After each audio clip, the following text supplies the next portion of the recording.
Mi nombre es Guadalupe Delín Cortés. Antes de tener el Espíritu Santo, mi vida era triste. No sentía yo, no tenía valor la vida. A pesar de que yo tenía mi familia, siempre me la pasaba yo llorando. Mi carácter era agresivo. Yo me enojaba con todo.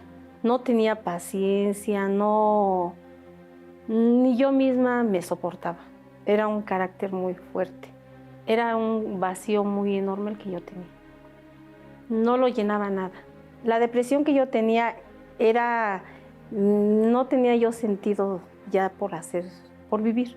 Nunca llegué al momento de suicidarme, pero yo sentía que hacía las cosas nada más por hacerlas, no con gusto o con amor, nada más las hacía por hacer.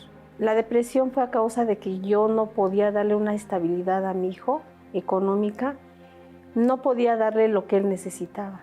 Cuando yo llego al Templo de los Milagros, escucho hablar del ayuno de Daniel.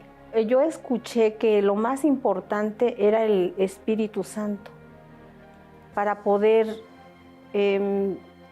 combatir, para poder sobrevivir a todas las batallas, a todas las luchas, que si no teníamos el Espíritu Santo no íbamos a poder, no podíamos seguir adelante, no íbamos a aguantar. Entonces yo me enfoqué para recibir el Espíritu Santo y yo renuncié a todos mis deseos, porque yo aprendí que es la prioridad, el Espíritu Santo.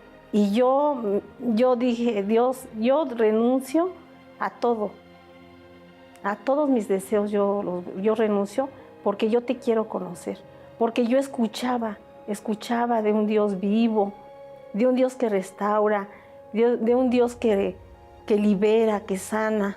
Entonces yo me enfoqué en recibir el Espíritu Santo. Cuando yo recibo el Espíritu Santo fue una emoción que nunca había yo conocido, nunca había sentido. Yo estaba,